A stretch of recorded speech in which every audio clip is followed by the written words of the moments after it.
ಯಾಜಕ ಕಾಂಡ ಅಧ್ಯಾಯ 26. ನೀವು ವಿಗ್ರಹಗಳನ್ನು ಮಾಡಿಸಿಕೊಳ್ಳಬಾರದು. ಕೆತ್ತಿದ ಪ್ರತಿಮೆಯನ್ನಾಗಲಿ ಕಲ್ಲು ಕಂಬವನ್ನಾಗಲಿ ನಿಲ್ಲಿಸಿಕೊಳ್ಳಬಾರದು. ಅಡ್ಡ ಬೀಳುವುದಕ್ಕಾಗಿ ವಿಚಿತ್ರವಾಗಿ ಕೆತ್ತಿದ ಕಲ್ಲುಗಳನ್ನು ನಿಮ್ಮ ದೇಶದಲ್ಲಿ ಇಡಬಾರದು. ನಾನೇ ಯೆಹೋವನೆಂಬ ನಿಮ್ಮ ದೇವರು. ನಾನು ನೇಮಿಸಿರುವ ಸಬ್ಬತ್ ದಿನಗಳನ್ನು ನೀವು ಆಚರಿಸಬೇಕು. ನನ್ನ ದೇವಸ್ಥಾನದ ವಿಷಯದಲ್ಲಿ ಭಯಭಕ್ತಿಯುಳ್ಳವರಾಗಿರಬೇಕು. ನಾನು ಯೆಹೋವನು. ನೀವು ನನ್ನ ನಿಯಮಗಳನ್ನು ಕೈಕೊಂಡು ನನ್ನ ಆಜ್ಞೆಗಳನ್ನು ಅನುಸರಿಸಿ ನಡೆದರೆ ನಾನು ಮುಂಗಾರು ಹಿಂಗಾರು ಮಳೆಗಳನ್ನು ಆಯಾ ಕಾಲದಲ್ಲಿಯೇ ಬರಮಾಡುವೆನು. ನಿಮ್ಮ ಹೊಲಗಳು ಒಳ್ಳೆ ಬೆಳೆಯನ್ನು ಕೊಡುವವು, ತೋಟದ ಮರಗಳು ಬಹಳ ಫಲ ಕೊಡುವವು. ಕಣ ತುಳಿಸುವ ಕೆಲಸವು ದ್ರಾಕ್ಷಿಯ ಬೆಳೆಯ ಪರ್ಯಂತರವೂ, ದ್ರಾಕ್ಷಿಯ ಬೆಳೆಯನ್ನು ಕೂಡಿಸುವ ಕೆಲಸವು ಬಿತ್ತನೆಯ ಕಾಲದ ಪರ್ಯಂತರವೂ ನಡೆಯುವವು. ನೀವು ಸಮೃದ್ಧಿಯಾಗಿ ಊಟ ಮಾಡುವಿರಿ. ನಿಮ್ಮ ದೇಶದಲ್ಲಿ ನಿರ್ಭಯವಾಗಿ ವಾಸ ಮಾಡುವಿರಿ. ನಿಮ್ಮ ದೇಶದಲ್ಲಿ ನಿಮಗೆ ಸುಕ್ಷೇಮವನ್ನು ಅನುಗ್ರಹಿಸುವೆನು. ಯಾರ ಭಯವೂ ಇಲ್ಲದೆ ಮಲಗಿಕೊಳ್ಳುವಿರಿ. ದುಷ್ಟ ಮೃಗಗಳು ದೇಶದಲ್ಲಿ ಇರದಂತೆ ಮಾಡುವೆನು. ನಿಮ್ಮ ದೇಶವು ಶತ್ರುಗಳ ಕತ್ತಿಯಿಂದ ಹಾಳಾಗುವುದಿಲ್ಲ. ನೀವು ನಿಮ್ಮ ವೈರಿಗಳನ್ನು ಓಡಿಸುವಿರಿ, ಅವರನ್ನು ಕತ್ತಿಯಿಂದ ಸಂಹರಿಸುವಿರಿ. ನಿಮ್ಮಲ್ಲಿ 5 ಮಂದಿಯು 100 ಮಂದಿಯನ್ನೂ, 100 ಮಂದಿಯು 10,000 ಮಂದಿಯನ್ನೂ ಓಡಿಸುವರು. ನಿಮ್ಮ ಶತ್ರುಗಳು ನಿಮ್ಮ ಕತ್ತಿಯಿಂದ ಹತರಾಗುವರು. ನಾನು ನಿಮ್ಮ ಮೇಲೆ ಕಟಾಕ್ಷವಿಟ್ಟು ಬಹು ಸಂತಾನವನ್ನು ಕೊಟ್ಟು ಹೆಚ್ಚಿಸಿ ನಿಮಗೆ ಮಾಡಿದ ವಾಗ್ದಾನವನ್ನು ನೆರವೇರಿಸುವೆನು. ನೀವು ಬಹು ದಿವಸದಿಂದ ಇಟ್ಟುಕೊಂಡಿರುವ ಹಳೆಯ ಧಾನ್ಯವನ್ನು ಊಟ ಮಾಡುವಿರಿ. ಹೊಸದಕ್ಕೆ ಸ್ಥಳ ಉಂಟಾಗುವಂತೆ ಹಳೆಯದನ್ನು ತೆಗೆಯುವಿರಿ. ನಾನು ನಿಮ್ಮ ನಡುವೆ ನಿವಾಸ ಮಾಡುವೆನು, ನಿಮ್ಮನ್ನು ತಳ್ಳಿಬಿಡುವುದಿಲ್ಲ. ನಿಮ್ಮ ನಡುವೆ ತಿರುಗಾಡುತ್ತಾ ನಿಮಗೆ ದೇವರಾಗಿರುವೆನು. ನೀವು ನನಗೆ ಪ್ರಜೆಯಾಗಿರುವಿರಿ. ನೀವು ಐಗುಪ್ತರಿಗೆ ದಾಸರಾಗಿರಬಾರದೆಂದು ನಿಮ್ಮನ್ನು ಅವರ ದೇಶದೊಳಗಿಂದ ಬರಮಾಡಿದ ನಿಮ್ಮ ದೇವರಾದ ಯೆಹೋವನು ನಾನೇ. ನಿಮ್ಮನ್ನು ಕುಗ್ಗಿಸಿದ ನೊಗವನ್ನು ಮುರಿದು ನೀವು ನೆಟ್ಟಗೆ ನಿಂತು ನಡೆಯುವಂತೆ ಮಾಡಿದನಲ್ಲವೇ? ಆದರೆ ನೀವು ನನ್ನ ಮಾತನ್ನು ಕೇಳದೆ ಈ ಆಜ್ಞೆಗಳನ್ನೆಲ್ಲ ಅನುಸರಿಸದೆ ನನ್ನ ನಿಯಮಗಳನ್ನು ಬೇಡವೆಂದು ನನ್ನ ವಿಧಿಗಳನ್ನು ತಳ್ಳಿಬಿಟ್ಟರೆ, ನೀವು ನನ್ನ ಆಜ್ಞೆಗಳನ್ನು ಅನುಸರಿಸದೆ ನನ್ನ ನಿಬಂಧನವನ್ನು ಮೀರಿ ನಡೆದರೆ, ನಾನು ನಿಮಗೆ ಮಾಡುವುದೇನೆಂದರೆ ಕ್ಷಯರೋಗ, ಚಳಿಜ್ವರ ಮುಂತಾದ ಭಯಂಕರ ವ್ಯಾಧಿಗಳನ್ನು ನಿಮ್ಮಲ್ಲಿ ಇರುವಂತೆ ಮಾಡುವೆನು. ಇವುಗಳ ದೆಸೆಯಿಂದ ನೀವು ಕಂಗೆಟ್ಟವರಾಗಿಯೂ ಮನಗುಂದಿದವರಾಗಿಯೂ ಇರುವಿರಿ. ನೀವು ಬೀಜ ಬಿತ್ತಿದಾಗ ಅದರ ಫಲವು ನಿಮಗೆ ದೊರೆಯದೆ ಹೋಗುವುದು. ಶತ್ರುಗಳು ಬಂದು ಅದನ್ನು ತಿಂದು ಬಿಡುವರು. ನಾನು ನಿಮ್ಮ ಮೇಲೆ ಉಗ್ರ ಕೋಪವನ್ನು ಮಾಡುವುದರಿಂದ ನೀವು ನಿಮ್ಮ ಶತ್ರುಗಳ ಎದುರಿನಿಂದ ಸೋತು ಬೀಳುವಿರಿ. ನಿಮ್ಮ ವೈರಿಗಳು ನಿಮ್ಮನ್ನು ಆಳುವರು. ಯಾರೂ ಹಿಂದಟ್ಟದೆ ಇರುವಾಗಲೂ ನೀವು ಹೆದರಿ ಓಡುವಿರಿ. ಇಷ್ಟಾದರೂ ನೀವು ನನ್ನ ಮಾತಿಗೆ ಲಕ್ಷ್ಯ ಕೊಡದೆ ಹೋದರೆ ನಾನು ನಿಮ್ಮ ಪಾಪಗಳ ನಿಮಿತ್ತ 7ರಷ್ಟಾಗಿ ನಿಮ್ಮನ್ನು ಶಿಕ್ಷಿಸುವೆನು. ನಿಮ್ಮ ಗರ್ವಕ್ಕೆ ಕಾರಣವಾದ ಬಲವನ್ನು ಮುರಿಯುವೆನು. ನಿಮ್ಮ ಮೇಲಿರುವ ಆಕಾಶವನ್ನು ಕಬ್ಬಿಣದಂತೆಯೂ ನೀವು ಸಾಗುವಳಿ ಮಾಡುವ ಭೂಮಿಯನ್ನು ತಾಮ್ರದಂತೆಯೂ ಮಾಡುವೆನು. ನೀವು ದುಡಿದದ್ದೆಲ್ಲ ವ್ಯರ್ಥವಾಗುವುದು. ನಿಮ್ಮ ಭೂಮಿಯಲ್ಲಿ ಬೆಳೆಯಾಗುವುದಿಲ್ಲ, ತೋಟಗಳ ಮರಗಳು ಫಲಿಸುವುದಿಲ್ಲ. ನೀವು ನನ್ನ ಮಾತನ್ನು ಕೇಳಲೊಲ್ಲದೆ ನನಗೆ ವಿರೋಧವಾಗಿ ನಡೆದರೆ ನಾನು ನಿಮ್ಮ ಪಾಪಗಳ ನಿಮಿತ್ತ ಇನ್ನೂ 7ರಷ್ಟಾಗಿ ನಿಮ್ಮನ್ನು ಬಾಧಿಸುವೆನು. ನಿಮ್ಮ ಮೇಲೆ ಕಾಡು ಮೃಗಗಳನ್ನು ಬರಮಾಡುವೆನು.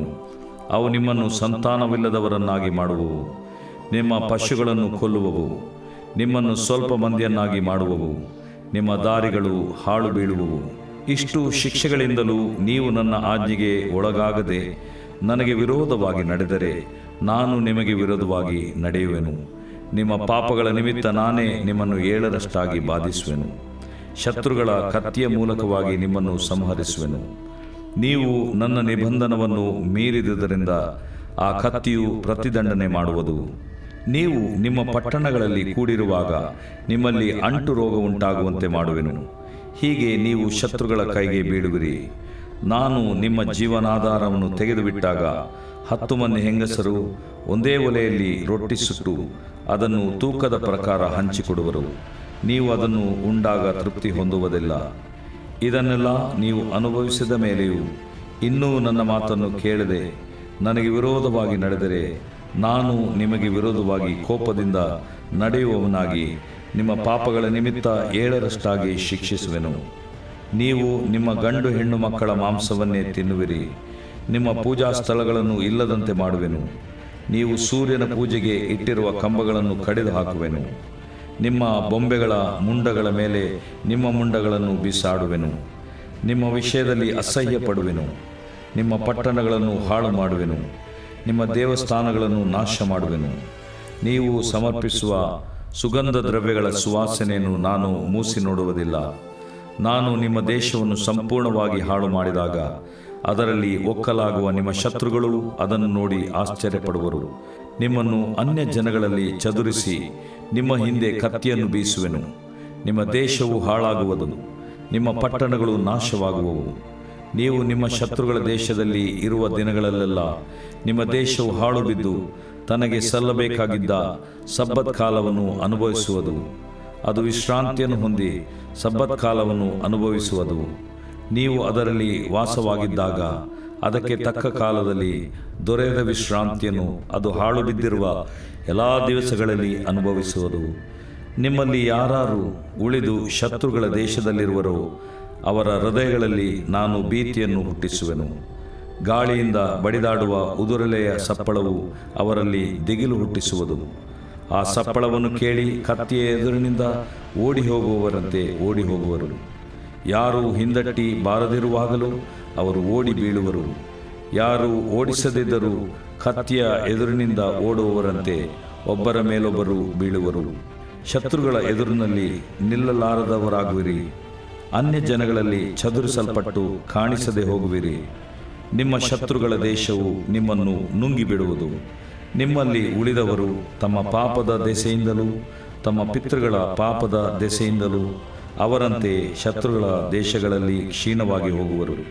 ಆದರೆ ಅವರು ತಾವು ತಮ್ಮ ಪಿತೃಗಳು ನನಗೆ ದ್ರೋಹಿಗಳಾಗಿ ಪಾಪ ಮಾಡಿದವರೆಂದು ತಾವು ನನಗೆ ವಿರೋಧವಾಗಿ ನಡೆದದ್ದರಿಂದಲೇ ನಾನು ತಮಗೆ ವಿರೋಧವಾಗಿ ನಡೆದುಕೊಂಡು ಶತ್ರು ದೇಶಕ್ಕೆ ಸೆರೆಯವರನ್ನಾಗಿ ಬರಮಾಡಬೇಕಾಯಿತೆಂದು ಒಪ್ಪಿ ತಮ್ಮ ಮೊಂಡವಾದ ಮನಸ್ಸನ್ನು ನನ್ನ ಆಜ್ಞೆಗೆ ಒಳಪಡಿಸಿ ತಮ್ಮ ಪಾಪದಿಂದುಂಟಾದ ಶಿಕ್ಷೆಯನ್ನು ಸ್ವೀಕರಿಸುವುದಾದರೆ ನಾನು ಯಾಕೋಬ್, ಇಸಾಕ್, ಅಬ್ರಹಾಂ ಇವರಿಗೆ ಮಾಡಿದ ವಾಗ್ದಾನಗಳನ್ನು ನೆನಪಿಗೆ ತಂದುಕೊಂಡು ನೆರವೇರಿಸುವೆನು. ಅವರ ಸ್ವದೇಶವನ್ನು ನಾನು ದಯೆಯಿಂದ ಜ್ಞಾಪಿಸಿಕೊಳ್ಳುವೆನು. ಅವರು ಬಿಟ್ಟು ಹೋದ ಸ್ವದೇಶವು ನಿರ್ಜನವಾಗಿ ಬಿದ್ದಿರುವಾಗ ತನಗೆ ಸಲ್ಲಬೇಕಾದ ಸಬ್ಬತ್ ವಿಶ್ರಾಂತಿಯನ್ನು ಹೊಂದುವುದು. ಅವರು ಯೆಹೋವನ ಆಜ್ಞೆ ಬೇಡವೆಂದು ಆತನ ವಿಧಿಗಳನ್ನು ತಾತ್ಸಾರ ಮಾಡಿದ ಕಾರಣವೇ ತಮ್ಮ ಪಾಪದ ಫಲವನ್ನು ಅನುಭವಿಸಬೇಕಾಗಿರುವುದು. ಆದರೂ ಅವರು ಶತ್ರುಗಳ ದೇಶದಲ್ಲಿರುವಾಗಲೂ ನಾನು ಅವರನ್ನು ಬೇಡವೆನ್ನುವುದಿಲ್ಲ, ತಾತ್ಸಾರ ಮಾಡುವುದಿಲ್ಲ. ನಾನು ಅವರಿಗೆ ಮಾಡಿದ ವಾಗ್ದಾನವನ್ನು ಮೀರುವುದಿಲ್ಲ, ಅವರನ್ನು ಇಲ್ಲದಂತೆ ಮಾಡುವುದಿಲ್ಲ. ನಾನು ಅವರ ದೇವರಾದ ಯೆಹೋವನಲ್ಲವೇ? ಅವರ ಪಿತೃಗಳ ಸಂಗಡ ಮಾಡಿಕೊಂಡ ಒಡಂಬಡಿಕೆಯನ್ನು ನೆನಪಿಗೆ ತಂದುಕೊಂಡು ಅವರಿಗೆ ಹಿತವನ್ನು ಮಾಡುವೆನು. ನಾನು ಅವರಿಗೆ ದೇವರಾಗಿರಬೇಕೆಂದು ಅವರ ಪಿತೃಗಳನ್ನು ಎಲ್ಲ ಜನಾಂಗಗಳ ಎದುರಿನಲ್ಲಿಯೇ ಐಗುಪ್ತ ದೇಶದೊಳಗಿಂದ ಬರಮಾಡಿದೆನಲ್ಲವೇ? ನಾನು ಯೆಹೋವನು ಸೀನಾಯಿ ಬೆಟ್ಟದಲ್ಲಿ ಮೋಶೆಯ ಮೂಲಕವಾಗಿ ಇಸ್ರಾಯೇಲರ ಸಂಗಡ ಒಡಂಬಡಿಕೆಯನ್ನು ಮಾಡಿಕೊಂಡು ಅವರಿಗೆ ಕೊಟ್ಟ ಆಜ್ಞಾವಿಧಿಗಳು ಮೇಲೆ ಕಂಡವುಗಳೇ. ದೇವರು ಪ್ರೀತಿಸುವ ಪ್ರೀತಿಯ ಬಿಗ್ ಜೆ ಟಿವಿ ವೀಕ್ಷಕರಿಗೆ ನಮ್ಮ ಕರ್ತನಾದ ಯೇಸು ಕ್ರಿಸ್ತನ ಹೆಸರಿನಲ್ಲಿ ನಿಮಗೆ ಸ್ವಾಗತ ಬಯಸ್ತೇವೆ. ಬನ್ನಿರಿ, ಇಂದು ನಾವು ದೇವರ ವಾಕ್ಯದ ಯಾಜಕಕಾಂಡ ದ ಬುಕ್ ಆಫ್ ಲೆವಿಟಿಕಸ್ 26ನೇ ಅಧ್ಯಾಯವನ್ನು ನಾವು ಅಧ್ಯಯನ ಮಾಡಿಕೊಳ್ಳೋಣ. ಯಾಜಕಕಾಂಡ 26, ಲೆವಿಟಿಕಸ್ 26. ದಶಾಜ್ಞೆಗಳಲ್ಲಿ 2 ಆಜ್ಞೆಗಳನ್ನು ದೇವರು ಫೋಕಸ್ ಮಾಡ್ತಾನೆ. ಮೊದಲನೇದು 2ನೇ ಆಜ್ಞೆಯನ್ನು ಮತ್ತು 4ನೇ ಆಜ್ಞೆಯನ್ನು. 2ನೇ ಆಜ್ಞೆ ಯಾವ ವಿಗ್ರಹಗಳನ್ನು ಮಾಡಿಕೊಳ್ಳಬಾರದು, ಯಾವ ರೂಪವನ್ನು ಮಾಡಿಕೊಳ್ಳಬಾರದು ಎಂಬುದಾಗಿ. 2ನೇದು ಸಬ್ಬತ್ತನ್ನು ಆಚರಿಸಬೇಕಂದರೆ ವಿಶ್ರಾಂತಿಯನ್ನು ಆಚರಿಸಬೇಕು ಎಂಬುದಾಗಿ. ಯಾಕೆ ಉಳಿದಂಥ ಆಜ್ಞೆಗಳನ್ನು ದೇವರು ಹೇಳ್ತಾ ಇಲ್ಲ ನನಗೆ ಗೊತ್ತಿಲ್ಲ. ಆದರೆ ಈ 2ರಲ್ಲಿ ಬಹುಶಃ ಉಳಿದಂಥ 8 ಆಜ್ಞೆಗಳು ಸಂಬಂಧಿಸಿವೆಯೇನೋ. ಆದ ಕಾರಣ ಹಬ್ಬ ಮಾಡಿದ ನಂತರ ಹಬ್ಬಗಳ ಬಗ್ಗೆ, ಜೂಬಿಲಿಯ ಬಗ್ಗೆ, ಸಬ್ಬತ್ತಿನ ಬಗ್ಗೆ ಹೇಳಿಬಿಟ್ಟು ಮತ್ತೊಂದು ಆವೃತ್ತಿ ಸಬ್ಬತ್ತಿನ ಬಗ್ಗೆ ರಿಪೀಟ್ ದೇವರು ಪುನರಾವರ್ತಿಸಿ ಹೇಳ್ತಾನೆ ರೀ.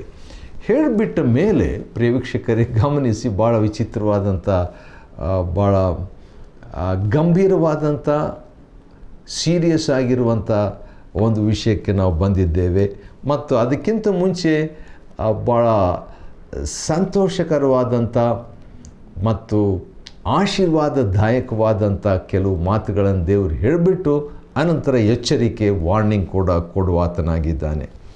ನೀವು ನನ್ನ ನಿಯಮಗಳನ್ನು, 3ನೇ ವಚನ ಯಾಜಕಕಾಂಡ 26, the book of Leviticus chapter 26 versus 3 onwards, 3ನೇ ವಚನದಿಂದ ಇರುವಂಥ ವಾಕ್ಯಗಳಲ್ಲಿ ದೇವರು ಹೇಳ್ತಾನೆ, ನೀವು ನನ್ನ ಆಜ್ಞೆಗಳನ್ನು ಕೈಕೊಂಡು ನಡೆದರೆ, ನನಗೆ ವಿಧೇಯರಾದರೆ, ಸಿಂಪಲಾಗಿ ಒಂದೇ ಮಾತಿನಲ್ಲಿ ಹೇಳಬೇಕಾದ್ರೆ ದೇವರು ಹೇಳ್ತಾನೆ, ನನಗೆ ವಿಧೇಯರಾದರೆ, ದೇವರಿಗೆ ವಿಧೇಯರಾಗುವುದು ಅಂತ ಹೇಳಿದ್ರೆ ದೇವರ ಆಜ್ಞೆಗಳನ್ನು ಕೈಕೊಂಡು ನಡೆಯೋದು. ಹಾಗಾದರೆ ವಿಧೇಯರಾದರೆ ದೇವರು ಹೇಳ್ತಾನೆ, 21 ಆಶೀರ್ವಾದಗಳನ್ನು ನಿಮಗೆ ಕೊಡ್ತೇನೆ. If you obey me, meaning keep my words, then God says I will bless you with 21 blessings. 21 ಆಶೀರ್ವಾದಗಳಲ್ಲಿ ಮೊದಲನೇದು, ನಾನು ನಿಮಗೆ 4ನೇ ವಚನ, ಮುಂಗಾರು ಹಿಂಗಾರು ಮಳೆಗಳನ್ನು ಆಯಾ ಕಾಲದಲ್ಲಿಯೇ ಬರಮಾಡುವೆನು. ನಾನು ಕೊಡ್ತೀನಿ. ಮುಂಗಾರು ಮಳೆ ನಾನು ಕೊಡ್ತೀನಿ, ಹಿಂಗಾರು ಮಳೆ ನಾನು ಕೊಡ್ತೀನಿ, ನಾನು ಬರಮಾಡ್ತೀನಿ, ನಾನು ಓನರ್ ಆಗಿದ್ದೇನೆ ಎಂಬುದನ್ನು ದೇವರು ಎಷ್ಟು ಕ್ಲಿಯರಾಗಿ, ಎಷ್ಟು ಸ್ಪಷ್ಟವಾಗಿ ತಿಳಿಸ್ತಾನೆ. ಮಳೆ ನಾನು ಕಳಿಸ್ಕೊಡ್ತೀನಿ. 25ನೇ ಅಧ್ಯಾಯದಲ್ಲಿ ಭೂಮಿ ನನ್ನದು ಎಂಬುದಾಗಿ ಹೇಳಿದ್ದಾನೆ. ನೀವು ನನ್ನ ದಾಸರು, ನಾನು ನಿಮ್ಮ ಯಜಮಾನನು ಎಂಬುದಾಗಿ ಹೇಳಿದಂಥ ಮಾತನ್ನೇ ಮತ್ತೆ ಬೇರೆ ರೀತಿಯಿಂದ, ನಾವೆಲ್ಲ ಸಹೋದರರು ಎಂಬಂಥ ಮಾತನ್ನು ಇಲ್ಲಿ ಬೇರೆ ರೀತಿಯಿಂದ ದೇವರು ಹೇಳುವಾಗ ಆತನು ಹೇಳ್ತಾನೆ, ನಾನು ನಿಮಗೆ ಮಳೆ ಕಳಿಸ್ಕೊಡ್ತೀನಿ. 6 ವರ್ಷ ನೀವು ಕೆಲಸ ಮಾಡಬೇಕು. 6ನೇ ವರ್ಷ ದೇವರು ಭೂಮಿಯೊಂದಿಗೆ ಮಾತನಾಡಿ ಇಸ್ರಾಯೇಲರ ಕಾಲದಲ್ಲಿ 6ನೇ ವರ್ಷದಿಂದ 7, 8, 9ನೇ ವರ್ಷ ತನಕ 3 ವರ್ಷ ಬ್ಲೆಸ್ಸಿಂಗ್, ದೇವರ ಆಶೀರ್ವಾದ, ದೇವರ ಆ ಒಂದು ಸಮೃದ್ಧಿ, ದೇವರ ಆ ಒಂದು ಕೃತಾರ್ಥತೆ ಭೂಮಿಗೆ ಇರ್ತದೆ ಎಂಬುದಾಗಿ ಹೇಳಿದ್ದಾನೆ. ಇಲ್ಲಿ ಕೂಡ ದೇವರು ಹೇಳ್ತಾನೆ, ಮಳೆ ನಾನು ಕಳಿಸ್ಕೊಡ್ತೀನಿ ಎಂಬುದಾಗಿ. ನಿಮ್ಮ ಹೊಲಗಳು ಒಳ್ಳೆ ಬೆಳೆಯನ್ನು ಕೊಡುವವು, ದೇವರೇ ಹೇಳಿಬಿಟ್ಟಿದ್ದಾನೆ. ಇದು 2ನೇ ಆಶೀರ್ವಾದ. ತೋಟದ ಮರಗಳು ಬಹಳ ಫಲ ಕೊಡುವವು, ಫಲ ಕೊಡ್ತದಲ್ಲ, ಬಹಳ ಕೊಡ್ತದೆ ಎಂಬುದಾಗಿ. ಇದು 3ನೇ ಆಶೀರ್ವಾದ. ಕಣ ತುಳಿಸುವ ಕೆಲಸವು, ದ್ರಾಕ್ಷಿಯ ಬೆಳೆಯ ಪರ್ಯಾಂತರವು, ದ್ರಾಕ್ಷಿಯ ಬೆಳೆಯನ್ನು ಕೂಡಿಸುವ ಕೆಲಸವು ಬಿತ್ತನೆಯ ಕಾಲದ ಪರ್ಯಾಂತರವು ನಡೆಯೋದು. ಹಾಗಾದರೆ ಕಂಟಿನ್ಯೂಸ್ ಆಗಿ, ಸತತವಾಗಿ ಇರ್ತದೆ. ಇದು 4ನೇ ಆಶೀರ್ವಾದ. 5ನೇ ಆಶೀರ್ವಾದ, ನೀವು ಸಮೃದ್ಧಿಯಾಗಿ ಊಟ ಮಾಡುವಿರಿ. 5ನೇ ವಚನ ಯಾಜಕಕಾಂಡ 26:5, ಸಮೃದ್ಧಿಯಾಗಿ ನೀವು ಊಟ ಮಾಡ್ತೀರಿ. 6ನೇದಾಗಿ, ದೇಶದಲ್ಲಿ ನಿರ್ಭಯವಾಗಿ ವಾಸ ಮಾಡುವಿರಿ. ಭಯೋತ್ಪಾದಕರು ಅಂಥ ಸನ್ನಿವೇಶದಲ್ಲಿ, ವಾತಾವರಣದಲ್ಲಿ ಬಾಳ್ತಾ ಇರುವಂಥವ್ರಿಗೆ ಎಂಥ ಒಂದು ಉತ್ತೇಜನದ ಒಂದು ಮಾತು. ಹೌದು, ದೇಶದಲ್ಲಿ ನಿಮಗೆ ಸುಕ್ಷೇಮ ಅನುಗ್ರಹಿಸುವೆನು. ದೇವರು ಹೇಳ್ತಾರೆ 6ನೇ ವಚನದಲ್ಲಿ, ನಿಮಗೆ ಸುಕ್ಷೇಮವನ್ನು, ಕ್ಷೇಮ ಕೊಡ್ತೀನಿ ನಾನು, ಸಮೃದ್ಧಿ ಕೊಡ್ತೇನೆ, ಬೆಳೆ ಕೊಡ್ತೇನೆ, ಮುಂಗಾರು ಕೊಡ್ತೇನೆ, ಹಿಂಗಾರು ಕೊಡ್ತೇನೆ. ಇವೆಲ್ಲ ಕೊಟ್ಟ ಮೇಲೆ ನಾನು ನಿಮಗೆ ಸುಕ್ಷೇಮವನ್ನು, ಯಾರ ಭಯವೂ ಇಲ್ಲದೆ ನೀವು ಮಲಗಿಕೊಳ್ತೀರಿ. ಮಲಗಿಕೊಳ್ಳುವಾಗ ಕೂಡ ಭಯ ಜನರಿಗಿರ್ತದೆ, ಆ ಭಯ ಕೂಡ ಇರೋದಿಲ್ಲ ಅಂತ ಹೇಳ್ತಾನೆ. ಇದು ವಿಧೇಯತೆಯ ಒಂದು 8ನೇ ಆಶೀರ್ವಾದ. 9ನೇ ಆಶೀರ್ವಾದ, ದುಷ್ಟ ಮೃಗಗಳು ದೇಶದಲ್ಲಿ ಇರದಂತೆ ಮಾಡುವೇನು ಅಂತೆ. ಇಸ್ರಾಯೇಲ್ರಿಗೆ ಆ ಕಾಲದಲ್ಲಿ, ನಿಮ್ಮ ದೇಶವು ಶತ್ರುಗಳ ಕತ್ತಿಯಿಂದ ಹಾಳಾಗೋದಿಲ್ಲ. ನ್ಯಾಷನಲ್ ಸಕ್ಸಸ್, ರಾಷ್ಟ್ರೀಯ ಯಶಸ್ವಿ.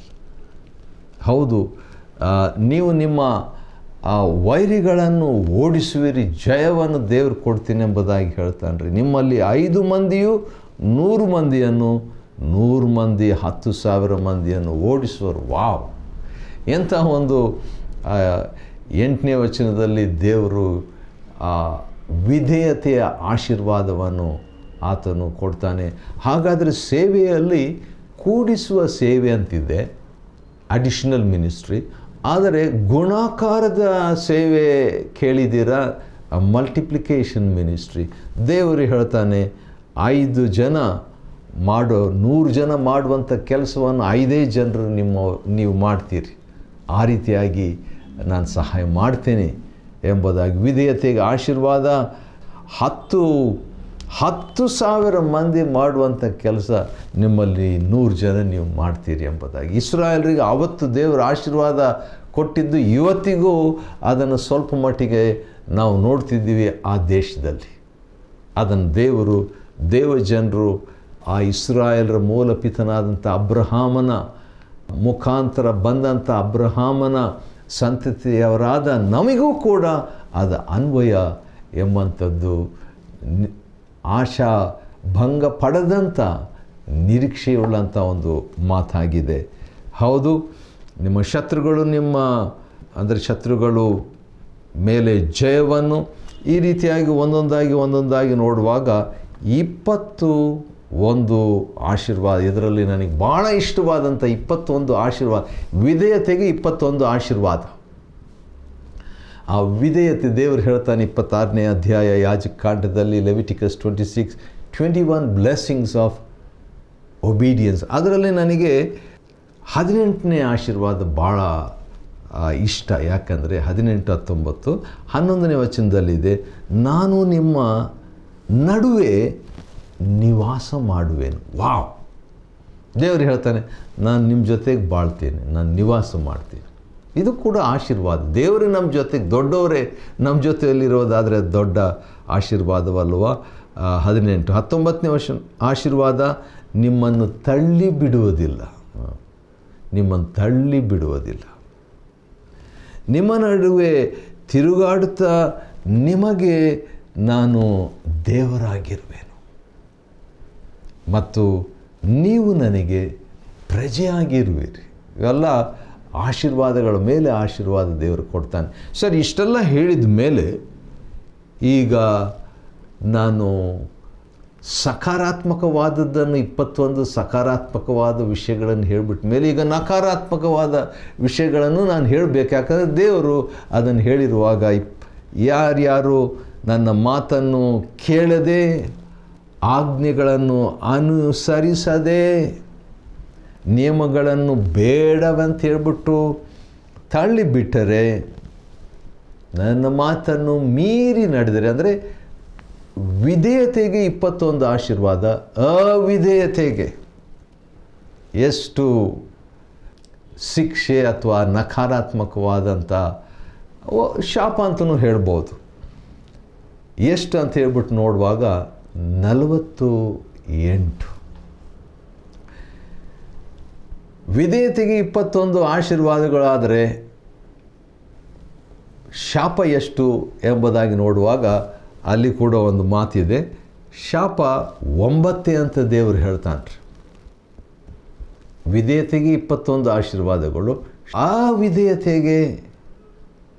ಅವಿಧೇಯತೆ, ದೇವರ ಮಾತಿಗೆ ಮೀರಿ ಹೋದರೆ ಎಷ್ಟು ಶಾಪಗಳಂತ ನೋಡುವಾಗ 21ಕ್ಕೆ 21 ಇರಬೇಕಲ್ಲ, ಬರೀ 9 ಶಾಪಗಳು ಎಂಬುದನ್ನು ನಾವು ನೋಡಿಕೊಳ್ಬೋದು. ಉದಾಹರಣೆಗೆ 16ನೇ ವಚನದ, ನಾನು ನಿಮಗೆ ಮಾಡುವುದೇನೆಂದರೆ, ನನ್ನ ನಿಬಂಧನವನ್ನು ನೀವು ಮೀರಿ ನಡೆದರೆ, ಅಂದರೆ ಅವಿಧೇಯರಾದರೆ, ಮೊಟ್ಟ ಮೊದಲನೇದಾಗಿ ನಾನು ನಿಮಗೆ ಕ್ಷಯ ರೋಗ, ಚಳಿ ಜ್ವರ ಮುಂತಾದ ಭಯಂಕರ ವ್ಯಾಧಿಗಳನ್ನು ನಿಮ್ಮಲ್ಲಿ ಇರುವಂತೆ ಮಾಡುವೆನು. 16ನೇ ವಚನ, ಇವುಗಳ ದೆಸೆಯಿಂದ ನೀವು ಕಂಗೆಟ್ಟವರಾಗಿಯೂ ಮನಗುಂದಿದವರಾಗಿಯೂ ಇರುವಿರಿ. ಮನಗುಂದುವಿಕೆ ಕೂಡ ಶಾಪನೇ, ಅವಿಧೇಯತೆಯ ಫಲ. ಶಾಪ ಅಂತ ಹೇಳಿದ್ರೆ ನಮ್ಗೆ ಇಷ್ಟ ಇರೋದಿಲ್ಲ. ಆದ ಕಾರಣ ಅವಿಧೇಯತೆಯ ಒಂದು ಪರಿಣಾಮ ಅಂತ ಹೇಳೋಣ, ಅಥವಾ ಫಲಿತಾಂಶ ಅಂತ ಹೇಳೋಣ, ದ ರಿಸಲ್ಟ್ ಆಫ್ ಡಿಸೊಬಿಡಿಯನ್ಸ್. ಸರಿ, ಹಾಗೆ ನಾವು ಮುಂದೆ ನೋಡುವಾಗ 5ನೇ ಶಾಪ ಏನಂದರೆ, ನೀವು ಬೀಜ ಬಿತ್ತಿದಾಗ ಅದರ ಫಲವು ನಿಮಗೆ ದೊರೆಯದೇ ಹೋಗುವುದು. ಶತ್ರುಗಳು ಬಂದು ಅದನ್ನು ತಿಂದು ಬಿಡುವರು, ಬೇರೆಯವ್ರಿಗೆ ಹೋಗಿಬಿಡ್ತದೆ. ನಾನು ನಿಮ್ಮ ಮೇಲೆ ಉಗ್ರಕೋಪ ಮಾಡುವುದರಿಂದ ನೀವು ನಿಮ್ಮ ಶತ್ರುಗಳ ಎದುರಿನಿಂದ ಸೋತು ಬೀಳುವಿರಿ. ಆಶ್ಚರ್ಯ, ಆಶ್ಚರ್ಯ. ಇದೆಲ್ಲ ಯಾರೂ ಹಿಂದಟ್ಟದೇ ಇರುವಾಗಲೂ ನೀವು ಹೆದರಿ ಓಡುವಿರಿ. 17ನೇ ವಚನ. ಸರಿ, ಈ 14ನೇ ವಚನದಿಂದ 17ನೇ ವಚನದವರೆಗೆ 9 ಶಿಕ್ಷೆಗಳು, ಶಾಪಗಳು ದೇವರು ಅವಿಧೇಯತೆಗೆ ಕೊಡುವಾತನಾಗಿದ್ದಾನೆ. ಸರಿ, ಅಷ್ಟಕ್ಕೆ ನಾವು ತಿರುಗಿಬಿಟ್ರೆ ಒಳ್ಳೆಯದು. ಇಷ್ಟಾದರೂ ನೀವು ನನ್ನ ಮಾತಿಗೆ ಲಕ್ಷ್ಯ ಕೊಡದೆ ಹೋದರೆ ದೇವರು ಹೇಳ್ತಾನೆ, ಇನ್ನೂ ಒಂದು 5 ಕೊಡ್ತೇನೆ.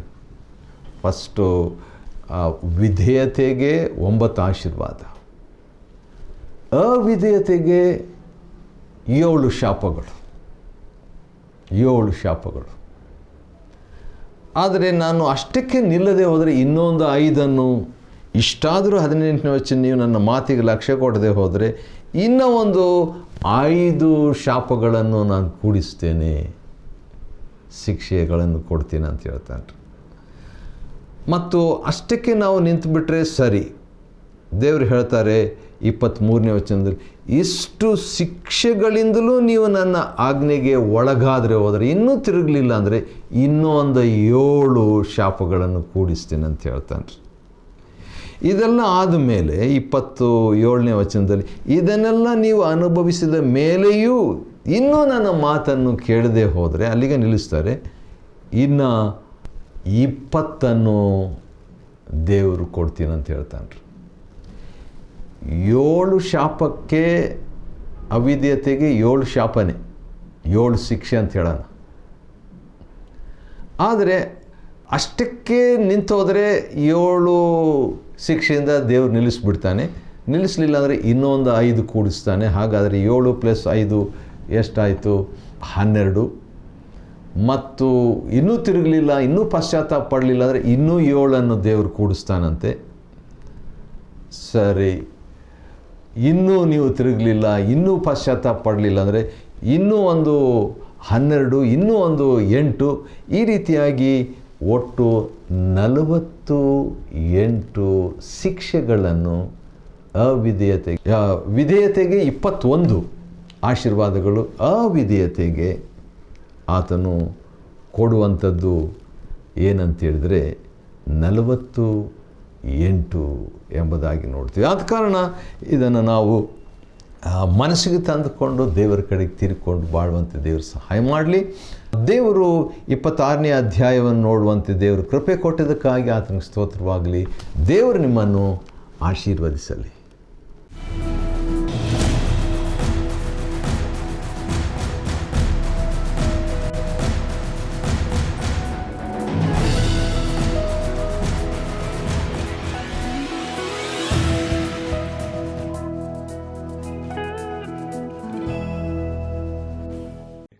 Chapter 26. Ye shall make you no idols nor graven image, neither rear you up a standing image, neither shall ye set up any image of stone in your land, to bow down unto it, for I am the Lord your God. Ye shall keep my Sabbaths, and reverence my sanctuary. I am the Lord. If ye walk in my statutes, and keep my commandments, and do them, then I will give you rain in due season, and the land shall yield her increase, and the trees of the field shall yield their fruit. And your threshing shall reach unto the vintage, and the vintage shall reach unto the sowing time, and ye shall eat your bread to the full, and dwell in your land safely. And I will give peace in the land, and ye shall lie down, and none shall make you afraid. And I will rid evil beasts out of the land, neither shall the sword go through your land. And ye shall chase your enemies, and they shall fall before you by the sword. And 5 of you shall chase 100, and 100 of you shall put 10,000 to fight, and your enemies shall fall before you by the sword. For I will have respect unto you, and make you fruitful, and multiply you, and establish my covenant with you. And ye shall eat old store, and bring forth the old because of the new. And I will set my tabernacle among you, and my soul shall not abhor you. And I will walk among you, and will be your God, and ye shall be my people. I am the Lord your God, which brought you forth out of the land of Egypt, that ye should not be their bondmen. And I have broken the bands of your yoke, and made you go upright. But if ye will not hearken unto me, and will not do all these commandments, and if ye shall despise my statutes, or if your soul abhor my judgments, so that ye will not do all my commandments, but that ye break my covenant, I will also do this unto you. I will even appoint over you terror, consumption, and the burning ague, that shall consume the eyes, and cause sorrow of heart. And ye shall sow your seed in vain, for your enemies shall eat it. And I will set my face against you, and ye shall be slain before your enemies. They that hate you shall reign over you, and ye shall flee when none pursueth you. And if ye will not yet for all this hearken unto me, then I will punish you 7 times more for your sins. And I will break the pride of your power, and I will make your heaven as iron, and your earth as brass, and your strength shall be spent in vain. For your land shall not yield her increase, neither shall the trees of the land yield their fruits. And if ye walk contrary unto me, and will not hearken unto me, I will bring 7 times more plagues upon you according to your sins. And I will also send wild beasts among you, which shall rob you of your children, and destroy your cattle, and make you few in number, and your highways shall be desolate. And if ye will not be reformed by me by these things, but will walk contrary unto me, then will I also walk contrary unto you, and will punish you yet 7 times for your sins. And I will bring a sword upon you, that shall avenge the quarrel of my covenant. And when ye are gathered together within your cities, I will send the pestilence among you, and ye shall be delivered into the hand of the enemy. And when I have broken the staff of your bread, 10 women shall bake your bread in one oven, and they shall deliver you your bread again by weight, and ye shall eat and not be satisfied. And if ye will not for all this hearken unto me, but walk contrary unto me, then I will walk contrary unto you also in fury, and I, even I, will chastise you 7 times for your sins. And ye shall eat the flesh of your sons, and the flesh of your daughters shall ye eat. And I will destroy your high places, and cut down your images, and cast your carcasses upon the carcasses of your idols, and my soul shall abhor you. And I will make your cities waste, and bring your sanctuaries unto desolation, and I will not smell the savor of your sweet odors. And I will bring the land into desolation, and your enemies which dwell therein shall be astonished at it. And I will scatter you among the heathen, and will draw out a sword after you, and your land shall be desolate, and your cities waste. Then shall the land enjoy her Sabbaths, as long as it lieth desolate, and ye be in your enemy's land. Even then shall the land rest and enjoy her Sabbaths. As long as it lieth desolate, it shall rest, because it did not rest in your Sabbaths, when ye dwelt upon it. And upon them that are left alive of you I will send a faintness into their hearts in the lands of their enemies, and the sound of a shaken leaf shall chase them, and they shall flee as fleeing from a sword, and they shall fall when none pursueth. And they shall fall one upon another, as it were before a sword, when none pursueth. And ye shall have no power to stand before your enemies. And ye shall perish among the heathen, and the land of your enemies shall eat you up. And they that are left of you shall pine away in their iniquity in your enemies' lands. And also in the iniquities of their fathers shall they pine away with them. If they shall confess their iniquity, and the iniquity of their fathers, with their trespass, which they trespassed against me, and that also they have walked contrary unto me, and that I also have walked contrary unto them, and have brought them into the land of their enemies, if then their uncircumcised hearts be humbled, and they then accept of the punishment of their iniquity, then will I remember my covenant with Jacob, and also my covenant with Isaac, and also my covenant with Abraham will I remember, and I will remember the land. The land also shall be left of them, and shall enjoy her Sabbaths, while she lieth desolate without them. And they shall accept of the punishment of their iniquity, because they despised my judgment, and because their soul abhorred my statutes. And yet for all that, when they be in the land of their enemies, I will not cast them away, neither will I abhor them, to destroy them utterly, and to break my covenant with them, for I am the Lord their God.